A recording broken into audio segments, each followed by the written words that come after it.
Hello friends, welcome to Jaya's kitchen. இன்னைக்கு நம்ம எதை பற்றி பார்க்க போகிறோம்னா, ரொம்ப சுவையான சத்தான எல்லாருக்குமே பிடிச்ச சிறுதானிய வகையை சேர்ந்த கேழ்வரகுன்னு சொல்லுவாங்க இல்லையா, அதுலேருந்து ஒரு சுவையான புட்டு செய்ய போகிறோம். ஆவியில் வேக வச்ச புட்டு. அந்த புட்டு செய்யறதுக்கு தேவையானது இங்கே பாருங்க, நான் 4 கிலோ கேழ்வரகு மாவு எடுத்துட்டுருக்கேன். இது பாருங்க. அடுத்தது பொடிச்ச வெல்லம், தேங்காய் தூள், இது 3 தான் தேவை. இப்போ நம்ம இந்த மாவை வெதுப்பான நீர்ல முதல்ல லேசா உப்பு போட்டு பிசைஞ்சு எடுத்துக்கலாம்.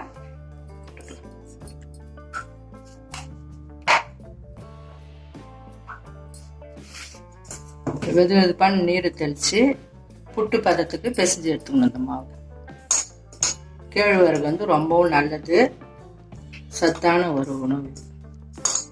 ஈவினிங்லலாம் ஒரு ஸ்நாக்ஸ் பதில் இந்த மாதிரி செய்து கொடுத்தீங்கன்னா குழந்தைங்களுக்கு ரொம்ப ஆரோக்கியமாகவும் இருக்கும், நல்ல ஸ்ட்ரென்த். இது எல்லாருமே விரும்பி சாப்பிடுவாங்க, பெரியவங்க சின்னவங்க வித்தியாசம் இல்லாமல் எல்லாருமே விரும்பி சாப்பிடுவாங்க. இது கேழ்வரகு பிடிக்கிறவங்க இந்த மாதிரிலாம் செஞ்சு கொடுத்தா நல்லா விரும்பி சாப்பிடுவாங்க. கொஞ்சம் கொஞ்சமாக தண்ணி தெளித்து கட்டி இல்லாமல் பிசைஞ்சுக்கணும்.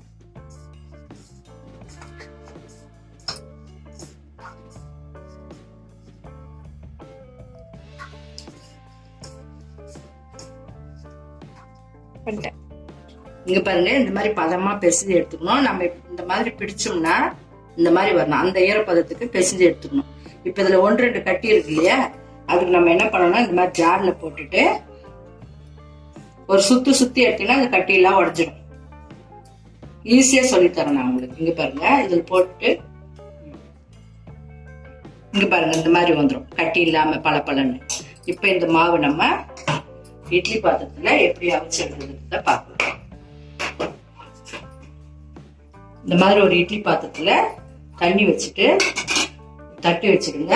நல்லா கொதிச்சு வந்த பிறகு, தண்ணி நல்லா சூடேறின பிறகு ஒரு துணி போட்டு இந்த மாதிரி ஈரம் பண்ணி நல்ல வெள்ளை காட்டன் துணி போட்டு நம்ம புட்டு வேக வச்சு எடுக்க போறோம். பாருங்க, நம்ம கட்டி இல்லாம இந்த மாதிரி பிசைஞ்சு வச்சிருக்கோம் கேழ்வரகு மாவை. இப்போ தண்ணி காஞ்சிச்சு இட்லி பாத்திரத்துல. நம்ம இந்த மாதிரி ஒரு துணி போட்டுட்டு நல்லா ஒரு காட்டன் துணி இந்த மாதிரி போட்டுருங்க. போட்டுட்டு இதை நம்ம கொஞ்சம் கொஞ்சமா இந்த மாதிரி போடும்போது நல்லா போடுவோம்.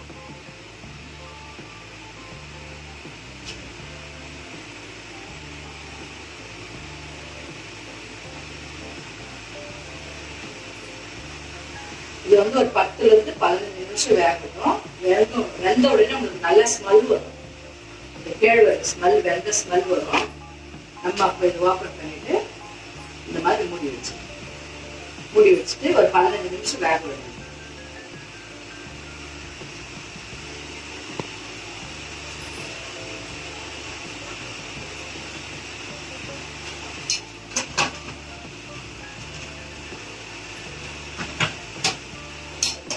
கால் மணி நேரம் ஆயிடுச்சு, அதாவது 15 நிமிஷத்துக்கு மேல ஆயிடுச்சு. இப்ப நம்ம வாவுன்னா ஸ்மெல் வரும், நல்லா வெந்துட்டு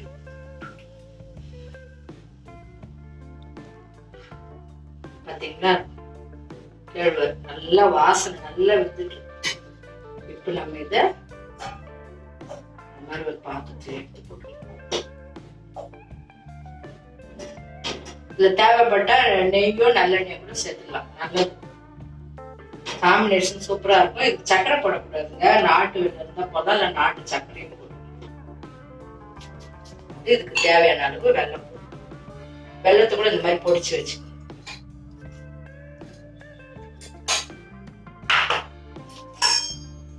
தேங்காய் விருப்பப்பட்ட அளவு போட்டுக்கலாங்க, நிறைய தேங்காய் போட்டாலும் நல்லா இருக்கும்.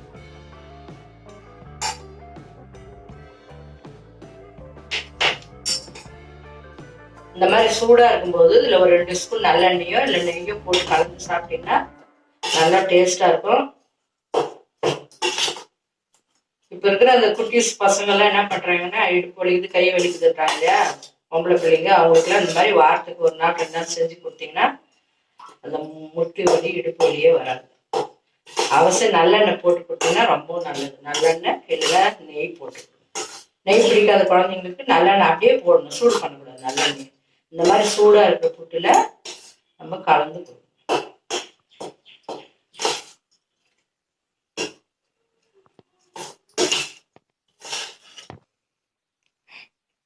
எவ்வளோ அருமையாக வந்துருக்கு பாருங்க கேழ்வரகு புட்டு. இந்த மாதிரி செஞ்சு குழந்தைங்களுக்கு கொடுத்தீங்கன்னா ரொம்ப ரொம்ப விரும்பி சாப்பிடுவாங்க.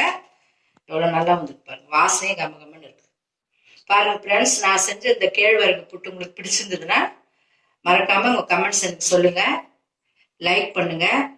இந்த சேனலுக்கு புதுசாக வந்திருந்தீங்கன்னா மறக்காம சப்ஸ்கிரைப் பண்ணுங்க, கூடவே பெல் பட்டனை ப்ரெஸ் பண்ணுங்க. தேங்க்ஸ் ஃப்ரெண்ட்ஸ், தேங்க்ஸ் ஃபார் வாட்சிங். அடுத்த வீடியோவில் இதே மாதிரி ஒரு சத்தான ஈவினிங் ஸ்நாக்ஸ் செஞ்சு காட்டுறேன் உங்களுக்கு.